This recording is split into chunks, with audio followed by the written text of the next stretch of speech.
This is the story of something that still haunts me to this day. I am going to tell you about a night I will never forget, a night on the Skinwalkers trail. It all started when my friend Jason and I decided to take a road trip through the Arizona desert. We had heard about an old trail that led deep into the Navajo reservation, a place surrounded by myths and legends. The locals warned us not to go there after dark, but we were young, curious, and foolish. We thought it would be exciting. The sun dipped below the horizon. We found ourselves driving down a narrow dirt road. The air was dry and still, and the silence around us felt unnatural. No birds, no insects, just the soft crunch of our tires against the gravel.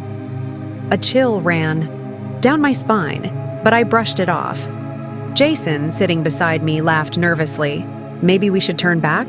he suggested, but I shook my head. "Come on, man. We've come this far. Let's just check it out." The road twisted through a valley, and soon we saw an old wooden sign, half buried in the sand.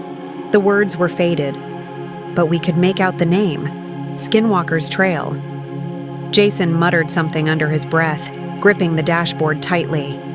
"They say skinwalkers are real, you know," he said. "Witches who can take the shape of animals. They hunt at night." I laughed, trying to shake off the creeping dread. "Come on, man. That's just a legend. Let's keep going."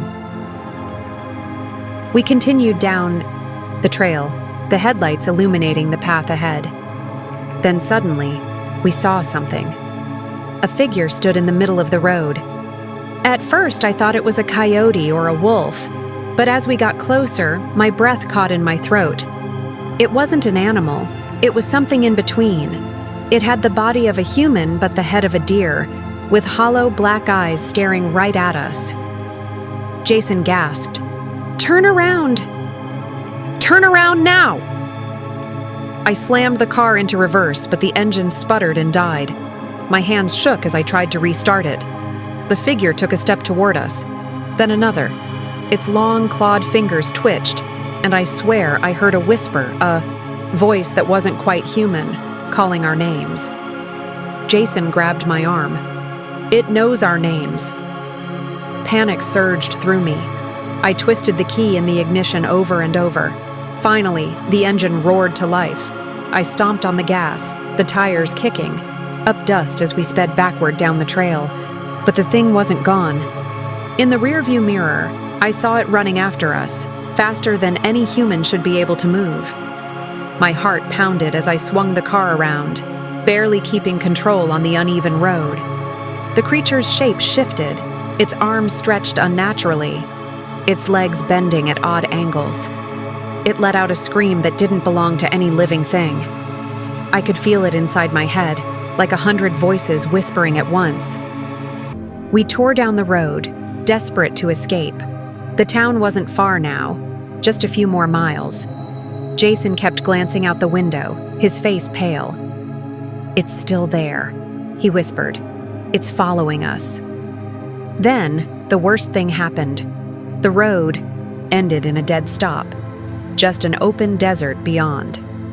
We had taken a wrong turn. The car skidded to a halt, and the headlights shone over the empty landscape. Jason turned to me, fear in his eyes. "We have to run." I didn't want to leave the car, but staying meant death.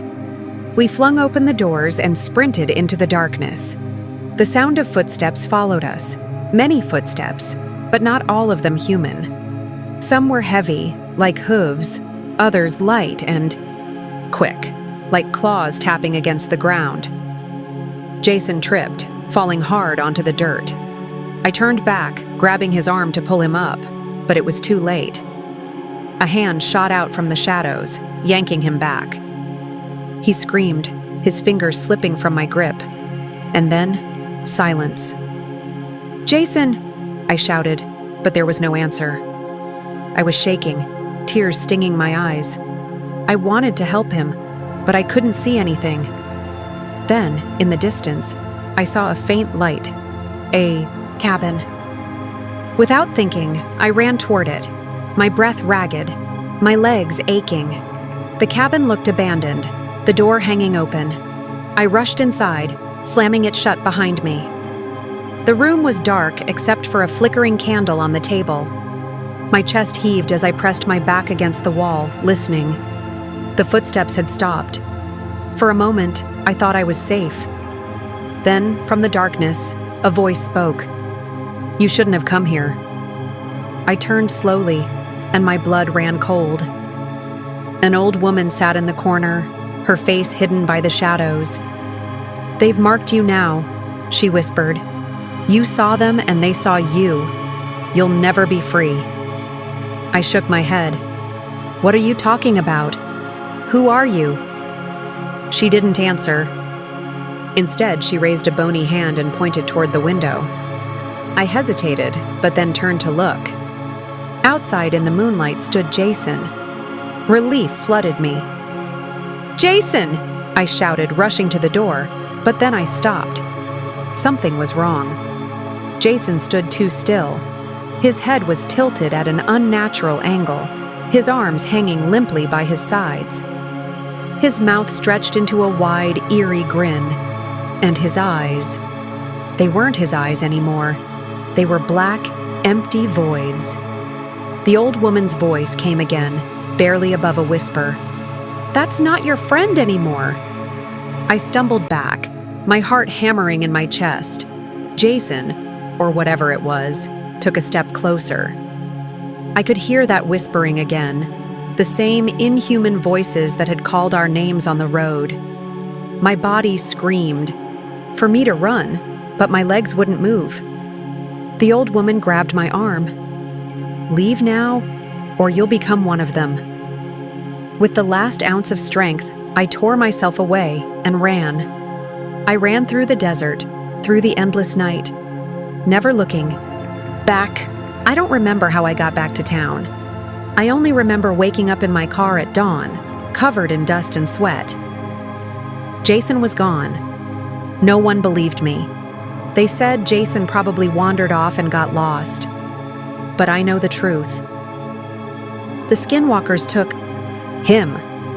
And sometimes late at night, I still hear his voice calling my name.